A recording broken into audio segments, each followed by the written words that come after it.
अंमली पदार्थ विक्रेते आणि साठेबाज यांच्यावर राज्यभरात कारवाई करण्याची मुख्यमंत्री एकनाथ शिंदे यांची घोषणा।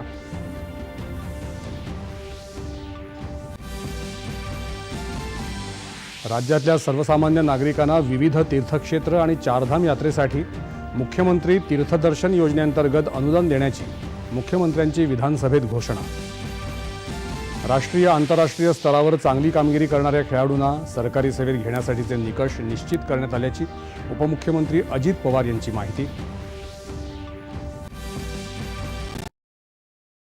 विधान परिषदेच्या सभापती पदाची निवडणूक लवकरात लवकर जाहीर करण्याची विरोधकांची विधान परिषदेत मागणी।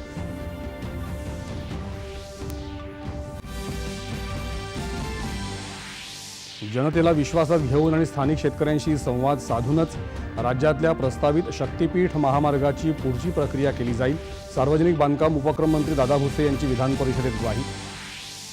यूजीसी नेटसह अन्य 3 परीक्षांसाठी नवीन तारखांची घोषणा। यूजीसी नेट परीक्षा 21 ऑगस्ट ते 4 सप्टेंबर दरम्यान, तर एनसीईटी परीक्षा 10 जुलैला होणार। लडाखमध्ये दौलत बेग ओल्डी भागात नदी ओलांडण्याचा सराव करत असताना लष्कराचे 5 जवान हुतात्मा।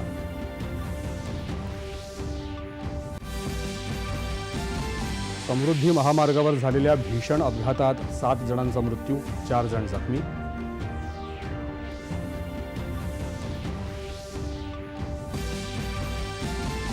आणि T20 विश्वचषक क्रिकेट स्पर्धेच्या विजेतेपदासाठी आज रंगणार थरार। भारत आणि दक्षिण आफ्रिका या तुल्यबळ संघांमध्ये होणार